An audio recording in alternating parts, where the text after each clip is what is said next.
اگر تم سپاہی ہو تو اچھی طرح جانتے ہوگے کہ حاکم اور بادشاہ کے سامنے ایک محافظ کی کوئی حیثیت نہیں ہوتی۔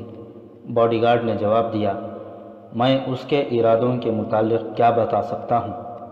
ایک نقاب پوش نے اس کا سر ننگا کر کے اس کے بال مٹھی میں لے کر مروڑے اور جھٹکا دے کر اسے ایک طرف جھکا دیا۔ دوسرے نے اسے ٹانگوں سے گھسیٹ کر گرا دیا۔ ایک نقاب پوش اس کے پیٹ پر کھڑا ہو گیا۔ وہ 2-3 بار اس کے پیٹ پر اچھلا تو باڈی گارڈ کے دانت بجنے لگے۔ پھر اسے مختلف اذیتوں کا ذرا ذرا ذائقہ چکھایا گیا اور اسے کہا گیا کہ وہ وہاں سے زندہ نہیں نکل سکے گا۔ مجھے اٹھنے دو، اس نے کراہتے ہوئے کہا۔ اسے اٹھایا گیا۔ اس نے کہا، سیف الدین سلطان ایوبی کے خلاف لڑنا چاہتا ہے۔ یہ کوئی راز نہیں، ایک نقاب پوش نے کہا۔ ہمیں بتاؤ وہ کب اور کس طرح لڑنا چاہتا ہے؟ کیا وہ حلب اور ہرن کی فوجوں کے ساتھ اپنی فوج شامل کرے گا یا الگ لڑے گا؟ فوج دوسری فوجوں میں شامل کرے گا، باڈی گارڈ نے جواب دیا، لیکن ایسی چال چلے گا کہ اس کی فوج کی فتح الگ تھلگ نظر آئے۔ حلب اور ہرن والوں پر اسے بھروسہ نہیں۔ اپنے سالاروں کو اس نے کیا ہدایات دی ہیں؟ ایک نقاب پوش نے پوچھا۔ اس کا منصوبہ یہ ہے کہ صلاح الدین ایوبی کو پہاڑی علاقے میں محصور کر لیا جائے، باڈی گارڈ نے جواب دیا۔ فوج کس راستے سے جائے گی؟ قرون حماد کی طرف سے، باڈی گارڈ نے جواب دیا۔ صلیبی کتنی مدد دے رہے ہیں؟ صلیبیوں نے مدد کا وعدہ کیا ہے، باڈی گارڈ نے جواب دیا، لیکن سیف الدین انہیں بھی دھوکہ دے دے گا۔ صلیبی فوج کے چند ایک کمانڈر موصل کی فوج کو تربیت دے رہے ہیں۔ یہ نقاب پوش اور وہ آدمی جو دوسرے کمرے میں سائقہ کے ساتھ تھے سلطان ایوبی کے چھاپہ مار جاسوس تھے۔ ان کا رابطہ خطیب ابن المخدوم کے ساتھ تھا، بلکہ خطیب ان کا نگران اور سربراہ تھا۔ وہ گروہ سلطان ایوبی کے لیے آنکھوں اور کانوں کا کام کرتا تھا۔ موصل سے جو بھی اطلاع وہ حاصل کرتے تھے سلطان ایوبی کے جنگی ہیڈ کوارٹر کو بھیج دیتے تھے۔ موصل میں وہ مختلف کام دھندا، ملازمت اور دکانداری کرتے تھے۔ خطیب قید ہو گیا تو یہ رات کو باری باری خطیب کے گھر کا پہرا دیتے تھے۔ ان لڑکیوں نے جو سائقہ کے گھر اسے تنہا سمجھ کر سونے آئی تھیں، انہی کے سائے حرکت کرتے دیکھے تھے۔ سائقہ نے ان لڑکیوں کو یہ نہیں بتایا تھا کہ یہ سائے سے انسان ہیں۔ اس نے ایسا تاثر دیا تھا جیسے یہ جنات ہیں۔ ان آدمیوں کو معلوم تھا کہ سائقہ سیف الدین کے پاس باپ سے ملاقات کی اجازت لینے گئی ہے۔ واپس آ کر اس نے ان میں سے ایک آدمی کو بتا دیا تھا کہ رات کو ایک آدمی اسے قید خانے میں لے جانے کے لیے آئے گا۔ اس نے یہ بھی بتا دیا تھا کہ سیف الدین نے اس کے ساتھ ناروا باتیں کیں اور اسے اپنے عقد میں لینے کی پیشکش کی تھی۔ اس آدمی نے اپنے گروہ کو بتایا۔ یہ سب بہت ذہین تھے۔ انہیں شک ہوا کہ سائقہ کو کسی اور طرف لے جا کر اسے غائب کر دیا جائے گا۔ چنانچہ سورج غروب ہونے کے بعد 5 آدمی سائقہ کے گھر میں جا کر چھپ گئے تھے۔ سائقہ باڈی گارڈ کے ساتھ گئی تو یہ آدمی ان کے تعاقب میں چل پڑے۔ آگے جا کر ان کا شک صحیح ثابت ہوا۔ انہوں نے کامیابی سے سائقہ کو بچا لیا اور باڈی گارڈ کو بھی پکڑ لائے جو سیف الدین کا رازدان تھا۔ انہوں نے فوجی اہمیت کے بہت سارے راز اس سے اگلوائے۔ ان میں یہ راز اہم تھا کہ سیف الدین کے بھائی عز الدین نے فوج کو 2 حصوں میں تقسیم کر کے ایک حصے کو اپنی کمان میں رکھا ہے۔ یہ حصہ محفوظ کے طور پر استعمال ہوگا، یعنی اسے بعد میں ضرورت کے مطابق استعمال کیا جائے گا۔ پہلے حملے کی قیادت سیف الدین کو کرنی تھی۔ دوسری اہم بات جو معلوم ہوئی وہ یہ تھی کہ حلب میں گمشتگین اور سیف الدین کے ہاں ایلچی یہ پیغام لے کر گئے ہیں کہ تینوں فوجوں کو مشترکہ کمان میں رکھا جائے اور صلیبیوں کی مدد پر زیادہ بھروسہ نہ کیا جائے۔ باقی معلومات بھی اہم تھیں۔ باڈی گارڈ نے یہ معلومات اگل کر کہا کہ اسے رہا کیا جائے۔ نقاب پوشوں نے اسے رہائی کے وعدے پر ٹال دیا۔ سائقہ کو اسی کمرے میں رہنے دیا گیا، اسے اس کے گھر رکھنا مناسب نہیں تھا۔ باڈی گارڈ کو اس مکان کی ایک اندھیری کوٹھری میں بند کر دیا گیا۔ ہیرن اور حلب سے تقریباً 50 میل دور صلیبی فوج کا جنگی ہیڈ کوارٹر تھا، جہاں زیادہ سرگرمیاں جاسوسی کے متعلق تھیں۔ وہاں جو صلیبی حکمران اور کمانڈر تھے وہ سلطان ایوبی کے خلاف کھلی جنگ لڑنے کے بجائے اس کے مسلمان مخالفین کو متحد کر کے اس کے خلاف لڑانے کی اسکیمیں بنا رہے تھے اور ان پر عمل بھی کر رہے تھے۔ پہلے بتایا جا چکا ہے کہ انہوں نے مسلمانوں کے بڑے بڑے امراء کو اپنے فوجی مشیر دے رکھے تھے، جو انہیں جنگی مشورے دینے کے علاوہ فوجوں کو جنگی تربیت بھی دیتے تھے۔ اپنی اصل نیت پر پردہ ڈالے رکھنے کے لیے وہ مسلمان امراء کو عیش و عشرت کا سامان بھی مہیا کرتے رہتے تھے۔ ان کے جاسوس بھی ان امراء کے درباروں میں موجود رہتے اور اپنے ہیڈ کوارٹر کو خبریں بھیجتے رہتے تھے۔ ہیرن سے گمشتگین کا ایک صلیبی مشیر اپنے اس جنگی ہیڈ کوارٹر میں پہنچا۔ اس وقت صلیبیوں کے دو مشہور جنگجو حکمران ریمانڈ اور ریجنالڈ وہاں موجود تھے۔ ریمانڈ وہ حکمران تھا جسے حال ہی میں سلطان ایوبی نے ایک بروقت اور برق رفتار چال چل کر بھگا دیا تھا، اور ریجنالڈ وہ مشہور صلیبی حکمران تھا جسے نور الدین زنگی نے ایک معرکے میں جنگی قیدی بنا لیا تھا۔ اسے اور دیگر صلیبی قیدیوں کو ہیرن میں گمشتگین کے حوالے کر دیا گیا تھا۔ اس وقت گمشتگین خلافت بغداد کا ایک قلعے دار تھا۔ زنگی فوت ہو گیا تو اس قلعے دار نے خود مختاری کا اعلان کر دیا اور صلیبیوں کے ساتھ دوستی گہری کرنے کے لیے ریجنالڈ جیسے قیمتی قیدی کو تمام صلیبی قیدیوں سمیت رہا کر دیا۔ نور الدین زنگی نے کہا تھا کہ ریجنالڈ کے عوض وہ صلیبیوں سے اپنی شرطیں منوائے گا۔ زنگی مر گیا تو امراء نے عیاشی اور حکومت کے نشے میں اس کے تمام تر منصوبے الٹ کر دیے اور صلیبی سلطنت اسلامیہ کی بنیادوں پر اترنا شروع ہو گئے۔ ہیرن سے صلیبی مشیر جو دراصل جاسوس تھا ریمانڈ اور ریجنالڈ کے پاس پہنچا اور ہیرن کے تازہ واقعات کی تفصیلی رپورٹ دی۔ اس نے کہا، حلب سے الملک الصالح نے گمشتگین اور سیف الدین کو تحفوں کے طور پر پیغام بھیجے ہیں کہ وہ اپنی فوجیں اس کی فوج کے ساتھ مشترکہ کمان میں دے دیں۔ وہاں یہ عجیب واقعہ ہوا کہ گمشتگین کے 2 سالاروں نے ہیرن کے قاضی کو قتل کر دیا اور 2 لڑکیوں کو جو حلب سے الملک الصالح نے پیغام کے ساتھ تحفے کے طور پر بھیجی تھیں بھگا دیا۔ پھر انہوں نے اعتراف کیا کہ وہ صلاح الدین ایوبی کے حامی ہیں اور وہ اسی کے لیے زمین ہموار کر رہے ہیں۔ یہ دونوں سالار سگے بھائی ہیں اور ہندوستان سے آئے ہیں۔ دونوں کو گمشتگین نے قید خانے میں ڈال دیا ہے۔ اس سے ایک ہی روز پہلے ہمارا ایک ساتھی مشیر گمشتگین کے گھر میں ایک دعوت کے دوران پر اسرار طریقے سے قتل ہو گیا ہے۔ اگلے دن معلوم ہوا کہ گمشتگین کے حرم کی ایک لڑکی اور اس کا ایک باڈی گارڈ لاپتہ ہیں۔ صلیبیوں کی اس کانفرنس میں قہقہہ بلند ہوا اور کچھ دیر تک سب ہنستے رہے۔ ریمانڈ نے کہا، یہ مسلمان قوم اس قدر جنسیت پسند ہو گئی ہے کہ اس کے حکمران اور امراء وزراء جنگ اور سیاست کے فیصلے بھی جنسی لذت پرستی سے مغلوب ہو کر کرتے ہیں۔ ذرا غور کرو کہ گمشتگین جیسے جابر اور جنگجو قلعے دار کی فوج کے اعلیٰ کمان جن 2 سالاروں کے پاس تھی، وہ دونوں اس کے دشمن صلاح الدین ایوبی کے کیمپ کے سالار تھے۔ مجھے یقین ہے کہ ان دونوں نے تحفے میں آئی ہوئی لڑکیوں کی خاطر قاضی کو قتل کیا ہوگا اور لڑکیوں کو صلاح الدین ایوبی کے پاس بھیج دیا ہوگا اور خود قید ہو گئے۔ گمشتگین کے حرم کی جو لڑکی لاپتہ ہو گئی ہے وہ اس محافظ نے بھگائی ہوگی اور ہمارا آدمی معلوم نہیں کس چکر میں قتل ہو گیا۔ مسلمان امراء قلعے داروں اور حاکموں کے حرموں کی مقید دنیا بڑی ہی پر اسرار دنیا ہے۔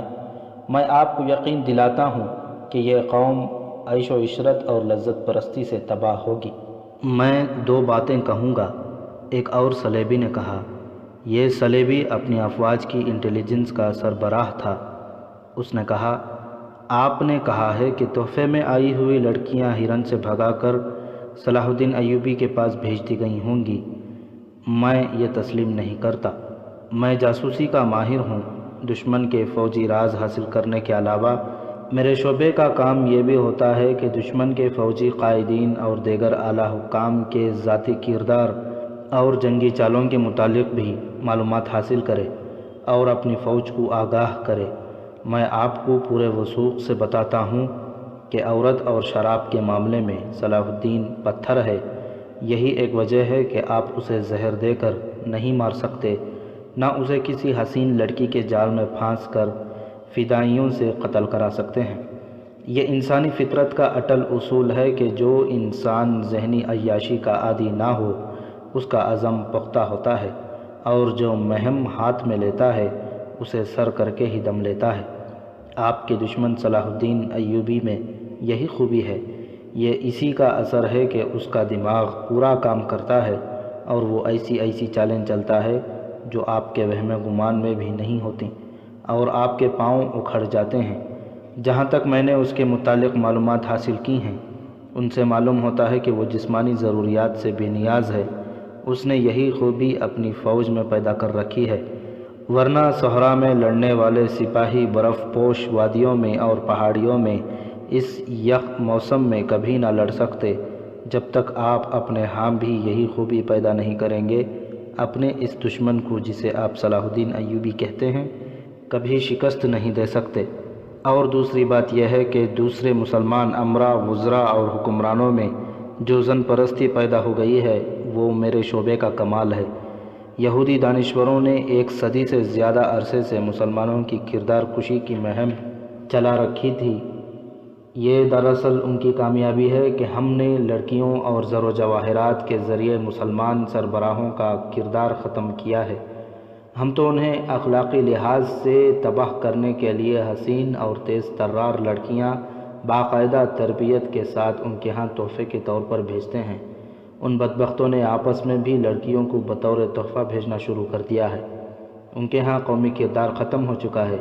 یہ ہماری کامیابی ہے کہ ہم نے ان کے درمیان تفرقہ اور بادشاہی کا لالچ پیدا کر دیا ہے۔ اس قوم کو ہم اسی طرح ختم کریں گے، ریجنالڈ نے کہا، اور یہ قوم اپنے کردار کے ہاتھوں تباہ ہوگی۔ صلاح الدین ایوبی خوش ہو رہا ہوگا کہ اس نے ہمارے بھائی ریمانڈ کو پسپا کیا ہے۔ وہ یہ نہیں جانتا کہ ریمانڈ میدان جنگ میں پسپا ہوا ہے، یہ تو اس کی قوم کے سینے میں گھس گیا ہے۔ ضروری نہیں کہ ہم میدان میں ہی لڑیں، ہم کسی دوسرے محاذ پر بھی لڑ سکتے ہیں۔ اس مہم کو مزید تیز کرنے کی ضرورت ہے، اس مشیر نے کہا جو ہرن سے گیا تھا۔ میں نے آپ کو گمشتگین کے اندرونی خانے کے واقعات سنائے ہیں۔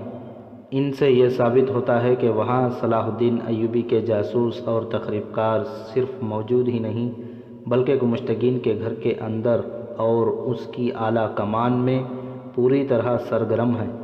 ہمیں ان کے خلاف کوئی کارروائی کرنی چاہیے۔ ہمیں کیا ضرورت ہے کہ گمشتگین اور سیف الدین اور الملک الصالح اور ان کے متحدہ محاذ کے دوسرے امراء وغیرہ کو صلاح الدین ایوبی کی جاسوسی اور تباہ کاری سے بچائیں۔ ایک صلیبی کمانڈر نے کہا، ہم تو ان کی تباہی کے عمل کو تیز کریں گے، یہ تباہی ہمارے ہاتھوں ہو یا ان کے اپنے ہی کسی بھائی کے ہاتھوں۔ کیا آپ ان مسلمانوں کو جو صلاح الدین ایوبی کے خلاف لڑ رہے ہیں سچے دل سے اپنا دوست سمجھ بیٹھے ہیں؟ اگر ایسا ہے تو اس کا مطلب یہ ہے کہ آپ سچے صلیبی نہیں۔ آپ شاید ابھی تک یہ نہیں سمجھے کہ ہماری دشمنی نور الدین زنگی کے ساتھ نہیں تھی، نہ ہی صلاح الدین ایوبی کے ساتھ۔ اگر صلاح الدین ایوبی کبھی میرے سامنے آ گیا تو میں اس کا احترام کروں گا۔ وہ جنگجو ہے، میدان جنگ کا بادشاہ ہے، تیغ زن ہے۔ ہماری دشمنی اس مذہب کے خلاف ہے جسے اسلام کہتے ہیں۔ ہم ہر اس آدمی کے خلاف لڑیں گے جو اس مذہب کا دفاع کرے گا اور جو اسے فروغ دے گا۔ ہمارے اور صلاح الدین کے مرنے کے بعد یہ جنگ ختم نہیں ہوگی، اس لیے ہم مسلمانوں میں ایسی بری عادتیں پیدا کر رہے ہیں جو ان کی آئندہ نسلوں میں بھی منتقل ہوں گی۔ ہم ایسے طریقے اختیار کر رہے ہیں کہ مسلمان اپنی روایات کو بھول جائیں اور ہماری پیدا کردہ خوبیوں کے دل دادہ ہو جائیں۔ ہمیں ان کے اصل تہذیب و تمدن کو بگاڑنا ہے، ریمانڈ نے کہا۔ ہم اس دور میں زندہ نہیں ہوں گے، ہم دیکھ نہیں سکیں گے۔ میں پورے یقین سے کہتا ہوں کہ ہم نے کردار کی تباہ کاری کی مہم جاری رکھی تو وہ دور آئے گا کہ اسلام اگر زندہ رہا تو یہ اسلام کی بدروح ہوگی جو بھٹکتی پھرے گی۔ مسلمان نام کے مسلمان ہوں گے، ان کی کوئی آزاد اسلامی مملکت رہ بھی گئی تو وہ گناہوں اور بدی کا گھر ہوگی۔ یہودی اور عیسائی دانشوروں نے اس قوم میں بدی کی محبت پیدا کر دی ہے۔ بہرحال اب ضرورت یہ ہے کہ وہ لوگ ہماری مدد کی توقع لیے بیٹھے ہیں۔ صلیبی مشیر نے کہا، گمشتگین نے مجھے اسی لیے بھیجا ہے۔ بہت دیر اس مسئلے پر تبادلہ خیالات ہوتا رہا۔ آخر یہ فیصلہ ہوا کہ فوجوں کی صورت میں انہیں کوئی مدد نہ دی جائے، مدد کا جھانسا دیا جائے، انہیں یہ یقین دلایا جائے کہ وہ صلاح الدین ایوبی پر حملہ کر کے اسے ارستان کے اندر ہی لڑاتے رہیں، اور ہم اپنی فوجیں اس کے کسی نازک مقام پر لے جا کر اسے مجبور کر دیں کہ وہ ارستان سے پسپا ہو جائے۔ یہ فیصلہ بھی کیا گیا کہ حلب، حرن اور موصل کی فوجوں کے لیے اس مشیر کے ہمراہ کمانوں اور تیروں کا اور آتش گیر مادے کا ذخیرہ بھیج دیا جائے۔ اس کے علاوہ 500 گھوڑے بھی بھیج دیے جائیں، لیکن یہ خیال رکھا جائے کہ زیادہ تعداد ایسے گھوڑوں کی ہو جو ہماری فوج کے کام کے نہیں رہے، بظاہر تندرست ہوں، اور آئندہ یوں کیا جائے کہ ان امراء وغیرہ کو تھوڑا تھوڑا اسلحہ دیا جاتا رہے۔ ریجنالڈ نے کہا، اس کے ساتھ ساتھ انہیں عیاشی کی طرف مائل کیا جائے، انہیں یہ تاثر دیا جائے کہ انہیں جب کبھی اسلحہ اور گھوڑوں کی ضرورت ہوگی وہ ہم پوری کر دیں گے۔ اس طرح وہ خود اپنی ضرورت پوری کرنے سے غافل ہو جائیں گے اور ہمارے محتاج رہیں گے۔ اس مدد سے اور اپنے مشیروں کی وساطت سے ہم ان کے دلوں اور دماغوں پر غالب آ جائیں گے۔ انتہائی ضروری بات تو رہ گئی ہے، ایک کمانڈر نے کہا۔ شیخ سنان کے بھیجے ہوئے 9 فدائی چلے گئے ہیں۔ اب کہ امید ہے کہ وہ صلاح الدین ایوبی کو قتل کر دیں گے۔ وہ جو حلف اٹھا کر گئے ہیں اس میں انہوں نے یہ بھی کہا ہے کہ وہ جان پر کھیل کر اسے قتل کریں گے، ورنہ وہ زندہ واپس نہیں آئیں گے۔ اسی روز 500 گھوڑے، 1000 کمانیں اور لکھوں کا تیر اور آتش گیر مادے کے سرم بحر مٹکے حلب کو اس پیغام کے ساتھ روانہ کر دیے گئے کہ اس ٹھوس مدد کا سلسلہ جاری رہے گا اور صلاح الدین ایوبی پر فوراً حملہ کر دیا جائے گا۔ سلطان صلاح الدین ایوبی اپنے ہیڈ کوارٹر میں بیٹھا تھا۔ اس کے پاس سب سے پہلے انطانون اور فاطمہ پہنچے۔ فاطمہ گمشتگین کے حرم کی وہ لڑکی تھی جس نے ایک صلیبی مشیر کو قتل کیا اور انطانون نام کے محافظ کے ساتھ بھاگ گئی تھی۔ انطانون سلطان ایوبی کا بھیجا ہوا جاسوس تھا جو جذبات سے مغلوب ہو گیا تھا، اسی لیے وہ گرفتار ہوا تھا۔ یہ تو سالار شمس الدین اور سالار شاد بخت کی بدولت تھا کہ اسے دھوکے سے بھگا دیا گیا تھا۔ سلطان ایوبی کی انٹیلیجنس کا سربراہ حسن بن عبداللہ تھا جو انطانون اور فاطمہ کو سلطان ایوبی کے پاس لے گیا تھا۔ انطانون نے اپنی واردات منوعاً سنا دی جو سلطان ایوبی کو پسند نہ آئی، لیکن اسے اس لیے معاف کر دیا گیا کہ وہ کامیابی سے گمشتگین کے محافظ دستے میں شامل ہو گیا تھا۔ اس نے دوسرا کارنامہ یہ کیا تھا کہ اس نے فاطمہ کے ساتھ تعلقات پیدا کر کے حرم تک رسائی حاصل کر لی تھی۔ سلطان ایوبی نے انطانون کے متعلق حکم دیا کہ اسے فوج میں بھیج دیا جائے کیونکہ جاسوسی کے نازک کام کے لیے اس کے جذبات پختہ نہیں ہیں۔ فاطمہ کو دمشق بھیج دینے کا حکم دیا گیا۔ میں انطانون کے ساتھ شادی کرنا چاہتی ہوں، فاطمہ نے کہا۔ ایسا ہی ہوگا، سلطان ایوبی نے کہا، لیکن شادی دمشق میں ہوگی۔ میدان جنگ شہادت کے لیے ہے، شادی کے لیے نہیں۔ سلطان محترم، انطانون نے کہا، میں نے آپ کو ناراض کیا ہے۔ میں اپنے لیے یہ سزا تجویز کرتا ہوں کہ میں جب تک سلطان کو خوش نہ کر لوں شادی نہیں کروں گا۔ اس نے فاطمہ سے کہا، تم سلطان کے حکم کے مطابق دمشق چلی جاؤ، وہاں تمہارے رہنے سہنے کا بہت اچھا انتظام ہے، تمہاری شادی میرے ساتھ ہی ہوگی۔ اس نے سلطان ایوبی سے کہا، میری یہ عرض مانی جائے کہ میں آپ کے کسی چھاپہ مار دستے میں شامل ہونا چاہتا ہوں۔ میں نے شب خون مارنے کی تربیت حاصل کر رکھی ہے۔ اسے ایک چھاپہ مار دستے میں بھیج دیا گیا۔ وہاں سے رخصت ہوتے وقت اس نے فاطمہ کی طرف دیکھا بھی نہیں۔ دوسرے دن جب فاطمہ کو دمشق بھیجا جانے لگا تو وہ لڑکیاں پہنچ گئیں جو الملک الصالح نے گمشتگین کو تحفے کے طور پر بھیجی تھیں۔ ان کے ساتھ سالار شمس الدین اور شاد بخت کے بھیجے ہوئے 2 آدمی تھے۔ انہوں نے سلطان ایوبی کو بتایا کہ حرن میں کیا ہو رہا ہے۔ انہیں معلوم نہیں تھا کہ دونوں سالاروں کو گرفتار کر لیا گیا ہے۔ لڑکیوں نے سلطان ایوبی کو اپنی کہانی سنائی۔ کیا آپ کو معلوم ہے کہ فلسطین کے مسلمان آپ کی راہ دیکھ رہے ہیں؟ ایک لڑکی نے کہا، وہاں کی لڑکیاں آپ کے گیت گاتی ہیں، مسجدوں میں آپ کی فتح کی دعائیں مانگی جاتی ہیں۔ اس نے پوری تفصیل سے بتایا کہ مقبوضہ علاقوں میں صلیبیوں نے مسلمانوں کا جینا حرام کر رکھا ہے اور ان کے لیے دنیا جہنم بنا ڈالی ہے۔ وہاں ہماری بچیوں کی نہیں، ہماری عظمت کی عصمت دری ہو رہی ہے۔ دوسری لڑکی نے کہا، میں تو یوں کہوں گی کہ قوم کی عظمت کی عصمت دری ہمارے اپنے حکمران کر رہے ہیں۔ ہمیں ان کے پاس تحفے کے طور پر بھیجا گیا، ہم نے انہیں خدا کے واسطے دیے اور بتایا کہ ہم ان کی بیٹیاں ہیں، مگر انہوں نے ایک نہ سنی۔ انہوں نے ہمیں ایک دوسرے کی طرف تحفے کے طور پر بھیجنا شروع کر دیا۔ فلسطین کے راستے میں بھی وہی حائل ہیں۔ سلطان ایوبی نے کہا، میں گھر سے فلسطین پہنچنے کے لیے ہی نکلا تھا، مگر میرے بھائی میرا راستہ روک کر کھڑے ہو گئے ہیں۔ تم اب محفوظ ہو۔ ایک لڑکی پہلے بھی یہاں آئی ہے، اسے دمشق بھیجا جا رہا ہے، تم بھی اسی کے ساتھ دمشق جا رہی ہو۔ ہم اپنی عصمت کا انتقام لینا چاہتے ہیں۔ ایک لڑکی نے کہا، ہمیں یہیں رکھا جائے اور ہمیں کوئی فرض سونپا جائے، ہم اب کسی حرم میں یا کسی گھر میں قید ہونا نہیں چاہتی، ابھی ہم زندہ ہیں۔ سلطان ایوبی نے کہا، تم دمشق چلی جاؤ، وہاں تمہیں کوئی قید نہیں کرے گا، وہاں لڑکیاں کئی اور طریقوں سے ہماری مدد کر رہی ہیں، وہاں تمہیں کوئی فرض سونپ دیا جائے گا۔ لڑکیوں کو رخصت کر کے سلطان ایوبی بے چینی سے ادھر ادھر ٹہلنے لگا۔ اس وقت حسن بن عبداللہ اس کے ساتھ تھا۔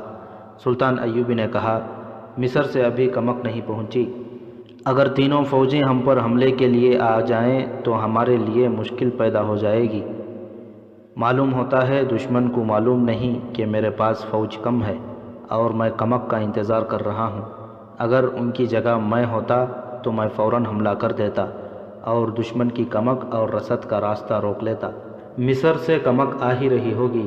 حسن بن عبداللہ نے کہا، محترم العادل ایسے تو نہیں کہ وقت ضائع کریں گے، مجھے یہ بھی یقین ہے کہ دشمن نے ہماری کمک کا راستہ روکا ہوا نہیں۔ تمام مورخ لکھتے ہیں کہ اس موقع پر سلطان ایوبی بڑی نازک اور پرخطر صورتحال میں تھا۔ وہ مصر سے کمک کا انتظار کر رہا تھا۔ اگر اس وقت الملک الصالح سیف الدین اور گمشتگین کی مشترکہ فوج اس پر حملہ کر دیتی تو اسے آسانی سے شکست دی جا سکتی تھی، کیونکہ اس کے پاس فوج تھوڑی تھی۔ پہاڑی علاقے میں وہ صحرا کی چالیں نہیں چل سکتا تھا، لیکن اس کے دشمن نہ جانے کیا سوچتے رہے۔ صلیبی اس پر حملہ کرنے کے بجائے مسلمان امرا کو اس کے خلاف لڑانا چاہتے تھے۔ انہوں نے بھی نہ دیکھا کہ سلطان ایوبی مجبوری کی حالت میں بیٹھا اللہ سے دعائیں مانگ رہا ہے۔ اس حالت میں دشمن اس پر حملہ نہ بول دے۔ وہ تو اس قابل بھی نہیں تھا کہ پانی کی اس ندی کی حفاظت کر سکتا جس سے اس کی فوج کے گھوڑے اور اونٹ پانی پیتے تھے۔ صلیبی یا اس کے مسلمان دشمن اگر عقل سے کام لیتے تو چھاپہ ماروں کے ذریعے اس کی کمک اور رسد کا راستہ روک سکتے تھے یا کمک کی رفتار سست کر سکتے تھے۔ سلطان ایوبی نے اس راستے کو گشتی چھاپہ ماروں کے ذریعے محفوظ کر رکھا ہوا تھا۔ قاضی بہاؤالدین شداد، جو اس وقت کا عینی شاہد اور مبصر ہے، اپنی یادداشتوں سلطان یوسف صلاح الدین ایوبی پر کیا افتاد پڑی میں لکھتا ہے، اگر خدا انہیں یعنی دشمنوں کو فتح دینا چاہتا تو وہ سلطان ایوبی پر اس وقت حملہ کر دیتے، مگر خدا جسے ذلیل کرنا چاہتا ہے وہ ذلیل ہو کے رہتا ہے۔ انہوں نے سلطان ایوبی کو اتنا وقت دے دیا کہ مصر سے کمک پہنچ گئی۔ سلطان نے اسے اپنی فوج میں مدغم کر کے اپنی مورچہ بندی کو نئی ترتیب دے لی اور حملے سے پہلے اس نے تمام تر گھوڑوں کو پانی بھی پلا لیا اور پانی کا ذخیرہ بھی کر لیا۔ سلطان ایوبی کی بے چینی کا یہ عالم تھا کہ رات کو سوتا بھی نہیں تھا۔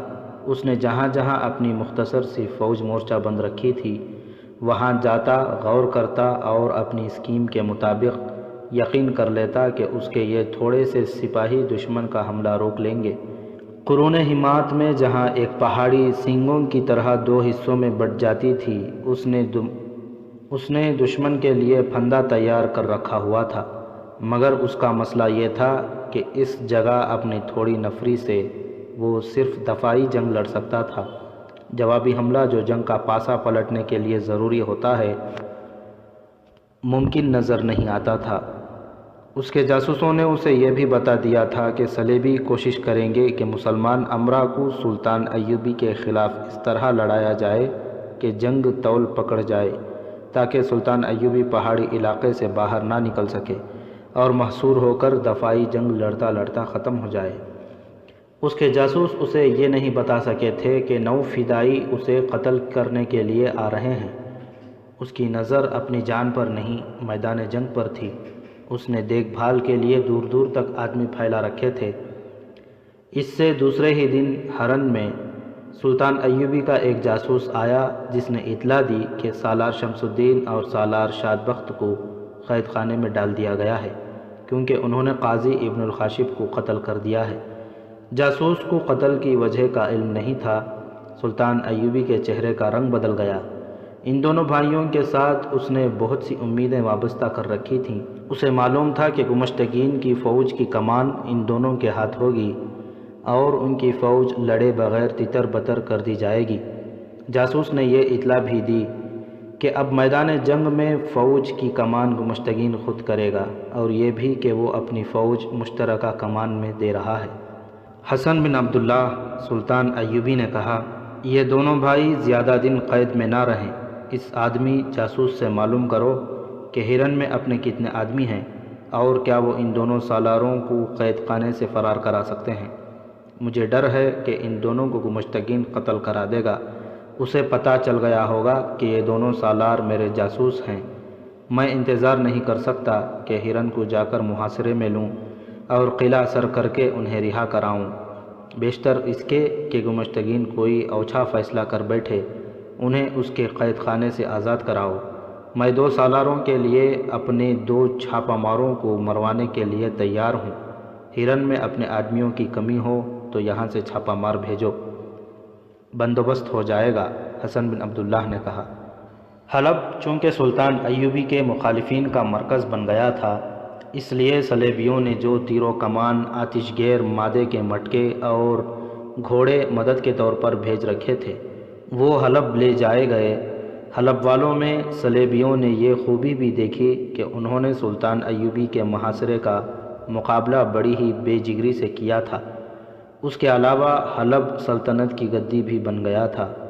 صلیبی مشیروں نے موصل میں سیف الدین کو اور ہرن میں گمشتگین کو پیغام بھیجے کہ ان کی مشترکہ فوج کے لیے مدد آ گئی ہے اور وہ فوراً حلب میں آ جائیں۔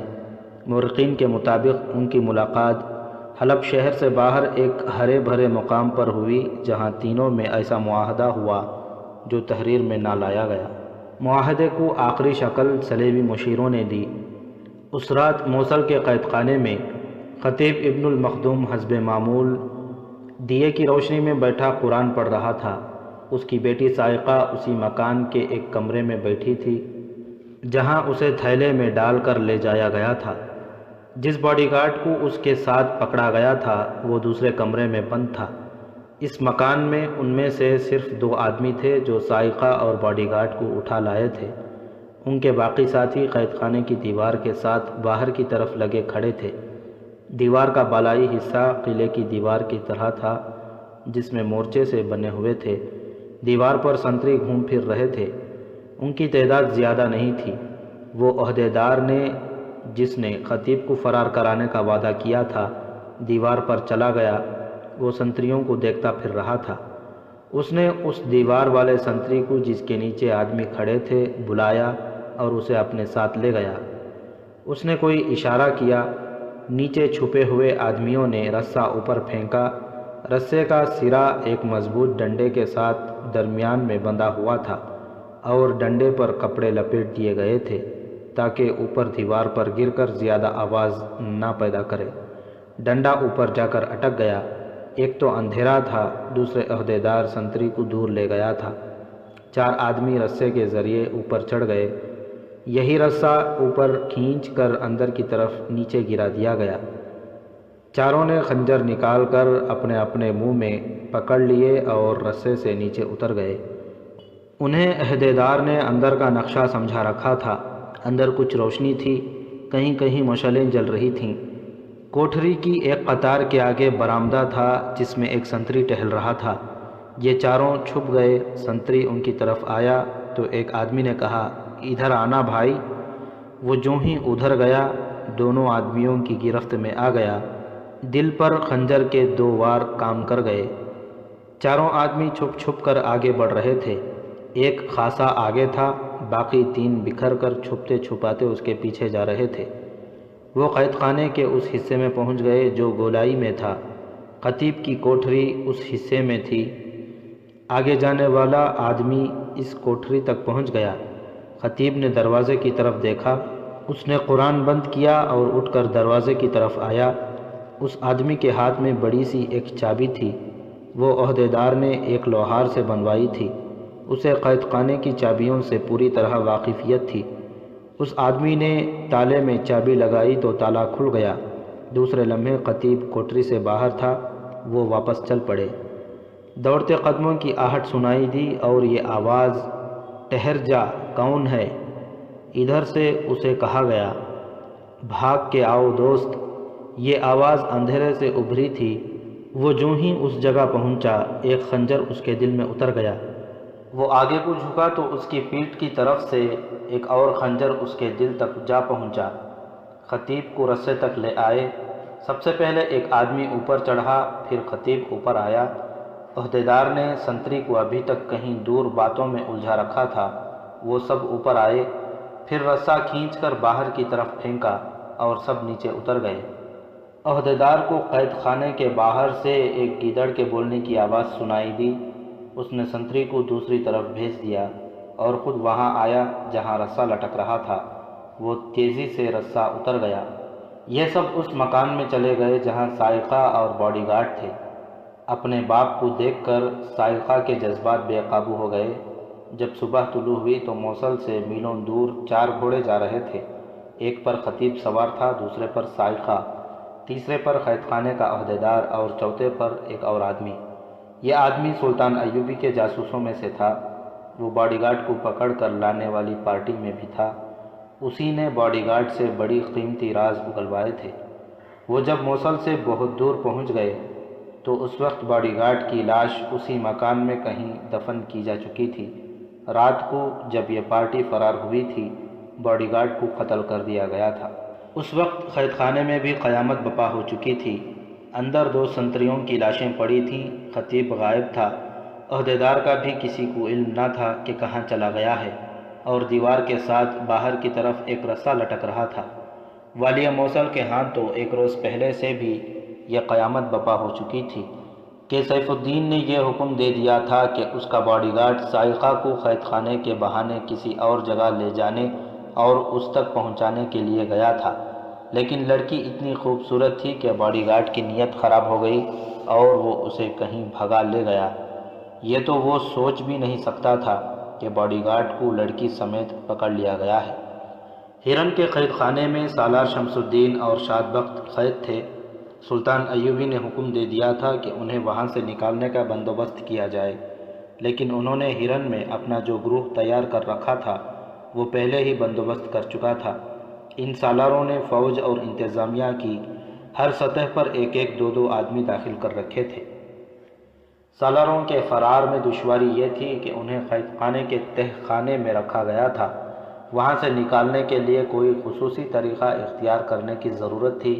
خدا نے ان کی مدد کی۔ گمشتگین کو حلب سے بلوایا گیا اور وہ اپنے اعلیٰ حکام، مشیروں اور محافظوں کو ساتھ لے کر روانہ ہو گیا۔ شمس الدین اور شاد بخت کی گرفتاری کے بارے میں صرف گمشتگین کے قریبی حلقوں کو علم تھا۔ قاضی کے قتل کو بھی شہرت نہیں دی گئی تھی۔ فوج تک کو ابھی معلوم نہ تھا کہ ان کے 2 اعلیٰ کمانڈروں کو قید خانے میں ڈال دیا گیا ہے۔ گمشتگین کے جانے کے 1 روز بعد قید خانے کے داروغہ نے دیکھا کہ 3 گھوڑ سوار گھوڑے دوڑاتے آ رہے ہیں۔ وہ گرد سے باہر آئے تو اس نے دیکھا کہ ان کے ساتھ 2 گھوڑے خالی ہیں۔ دن کا وقت تھا۔ گھوڑے قید خانے کے دروازے پر آ کر رک گئے۔ ایک سوار نے ہرن کی فوج کا جھنڈا بھی اٹھا رکھا تھا۔ یہ جھنڈا میدان جنگ میں سالار اعلیٰ کے ساتھ ہوتا تھا۔ ان سواروں میں ایک کمانڈر تھا اور دوسرے 2 سوار سپاہی تھے۔ وہ محافظ دستے کے معلوم ہوتے تھے۔ قید خانے کا داروغہ جو بڑے دروازے کی سلاخوں سے دیکھ رہا تھا اس کمانڈر کو جانتا تھا۔ وہ باہر آ گیا، کمانڈر سے پوچھا کہ وہ کیوں آئے ہیں۔ بادشاہوں کے حکم کے نرالے ہوتے ہیں، کمانڈر نے کہا۔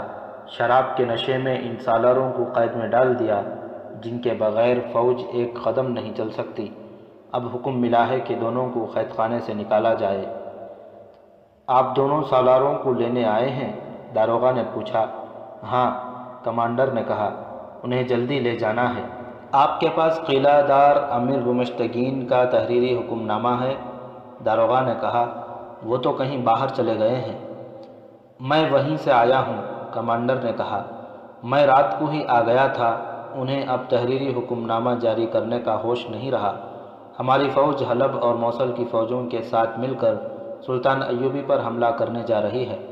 اگر ہم نے وقت ضائع کر دیا تو ایوبی حملہ کر دے گا۔ خطرہ بڑھ گیا ہے۔ گمشتگین اسی سلسلے میں حلب گیا ہے۔ اسے جو خطرہ نظر آ رہا ہے اس نے اس کے ہوش ٹھکانے کر دیے ہیں۔ اسے احساس ہو گیا ہے کہ ان 2 سالاروں کے بغیر وہ لڑ نہیں سکے گا۔ اس نے مجھے حلب کے راستے سے واپس دوڑا دیا کہ ان دونوں کو ان کے جھنڈے کے ساتھ پورے اعزاز سے لاؤ۔ اسی حکم کے تحت ہم ان کا جھنڈا اور گھوڑے لائے ہیں۔ داروغہ اسے اندر لے گیا۔ دونوں سپاہی بھی ساتھ چلے گئے۔ وہ تہخانے میں گئے۔ سالار 2 مختلف کوٹھریوں میں بند تھے۔ پہلے ایک سالار کو نکالا گیا۔ کمانڈر نے اسے فوجی انداز سے سلام کر کے کہا، امیر ہرن گمشتگین نے آپ کی رہائی کا حکم بھیجا ہے۔ آپ کا گھوڑا اور آپ کا ذاتی محافظ ہمارے ساتھ ہے۔ آپ کے لیے حکم ہے کہ تیار ہو کر فوراً حلب پہنچیں۔ معلوم ہوتا ہے شراب کا نشہ اتر گیا ہے، سالار نے کہا۔ میری حیثیت ایسی نہیں کہ آپ کی رائے کی تائید یا تردید کر سکوں، کمانڈر نے کہا۔ میرا کام حکم پہنچانے اور آپ کے ساتھ جانے تک محدود ہے۔ داروغہ نے ان کی باتیں غور سے سنی۔ اسے یقین ہو گیا کہ یہ کوئی گڑبڑ نہیں، لیکن دوسرے سالار کو نکالنے لگے تو داروغہ کو شک ہو گیا۔ اس سالار نے کمانڈر کو دیکھا تو جذبات سے مغلوب ہو کر بولا، تم آ گئے، سب ٹھیک ہے؟ اس نے داروغہ کی موجودگی کو نظر انداز کر دیا تھا۔ داروغہ اناڑی نہیں تھا۔ اس کی عمر قید خانے میں گزری تھی۔ اس نے کوٹھری کا تالا کھول دیا تھا، دروازہ کھلنا باقی تھا۔ اس نے تالا پھر چڑھا دیا اور بولا، تحریری حکم نامے کے بغیر میں انہیں رہا نہیں کروں گا۔ کمانڈر نے اس کے ہاتھ پر ہاتھ مارا اور اس سے چابی چھین لی۔ 2 سپاہی 2 سالاروں کے باڈی گارڈ بن کے آئے تھے، داروغہ کی پیٹھ کے ساتھ لگ گئے۔ دونوں نے خنجر نکال کر ان کی نوکیں اس کی پیٹھ پر رکھ دیں۔ کمانڈر اسے سرگوشی میں کہا، تم سلطان صلاح الدین ایوبی کے چھاپہ مار جان بازوں کے قبضے میں ہو۔ تم جانتے ہو سلطان ایوبی کے چھاپہ مار کیا کیا کرتے ہیں۔ اونچی آواز نہ نکلے۔ کمانڈر نے دروازہ کھولا۔ داروغہ کو دھکیل کر اس طرح کوٹھری میں لے گئے کہ قریب سے گزرنے والوں کو بھی شک نہیں ہو سکتا تھا کہ یہاں کوئی جرم ہو رہا ہے۔ اندر لے جا کر اسے سلاخوں والے دروازے سے پرے کر لیا گیا۔ ایک سپاہی نے بڑی تیزی سے ایک رسی جو بمشکل پون گز لمبی تھی اس کی گردن کے گرد لپیٹ کر رسی کو مروڑا اور 2-3 جھٹکے دیے۔ داروغہ کی آنکھیں باہر نکل آئیں۔ وہ ٹھنڈا ہو گیا تو اسے پتھر کے اس چوڑے بینچ پر ڈال دیا گیا جس پر قیدی سویا کرتے تھے۔ لاش پر کمبل ڈال دیا گیا۔ اس سالار نے بے موقع جذباتی ہو کر یہ مشکل پیدا کر دی تھی۔ ان لوگوں نے باہر نکل کر دروازے پر تالا چڑھا دیا اور چابی اپنے ساتھ لے گئے۔ باہر کے دروازے کی چابیاں داروغہ کے پاس تھیں، وہ بھی ان سے چھین لی گئی تھیں۔ یہ پارٹی وہاں سے چلی، تہخانے سے اوپر آئی تو نیچے کے سنتری نے جا کر خالی کوٹریوں کو دیکھنا چاہا۔ وہ دور سے دیکھ رہا تھا کہ قید خانے کا داروغہ 2 قیدیوں کو رہا کر رہا تھا۔ سنتری یہ دیکھ کر حیران رہ گیا۔ اس نے دونوں قیدی سالاروں کو باہر جاتے دیکھا ہے، لیکن ایک کوٹری میں ایک قیدی پڑا ہے۔ اس پر چونکہ کمبل پڑا تھا اس لیے وہ پہچان نہ سکا کہ وہ کون ہے۔ دوسری کوٹری خالی تھی۔ اس نے کمبل میں لپٹے ہوئے قیدی کو آوازیں دیں مگر وہ نہ بولا۔ دروازہ مقفل تھا۔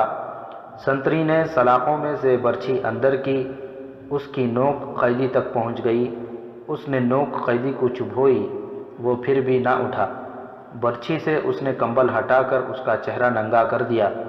یہ دیکھ کر گھبرا گیا کہ یہ تو قید خانے کا داروغہ تھا۔ آنکھیں اور چہرے سے صاف پتہ چلتا تھا کہ وہ مرا ہوا ہے۔ اس نے وہیں سے چلانا شروع کر دیا، خبردار خبردار، قیدی نکل گئے۔ وہ اوپر کو دوڑا، اس کی پکار پر نقارہ بجنے لگا۔ یہ الارم تھا۔ اس وقت فرار ہونے والی پارٹی بڑے دروازے پر پہنچ گئی تھی۔ سنتری دوڑا آ رہا تھا۔ بڑے گیٹ کی چابیاں کمانڈر کے پاس تھیں۔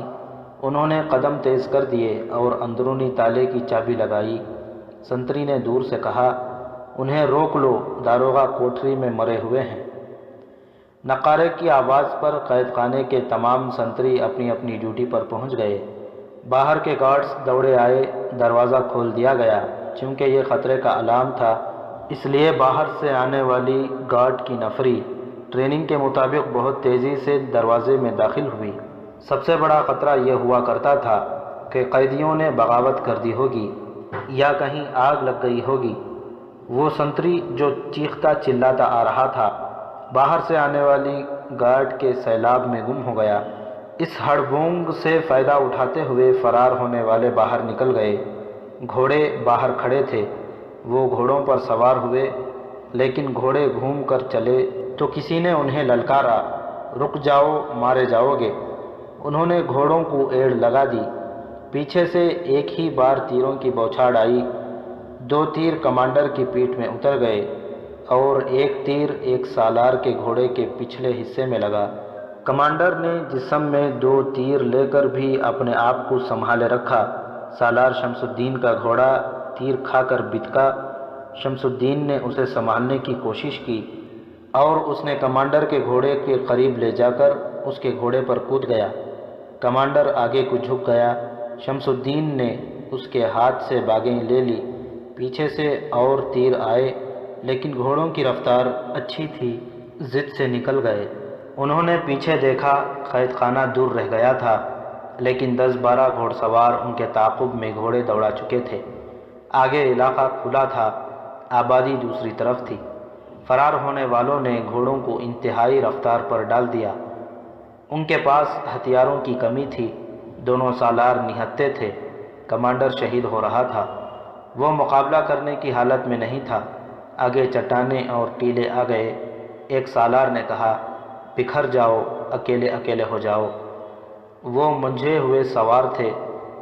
تعاقب کرنے والے ابھی دور تھے۔ انہوں نے دیکھا کہ فرار ہونے والے ایک دوسرے سے دور دور ہو کر چٹانوں میں غائب ہو گئے ہیں۔ وہ سست پڑ گئے۔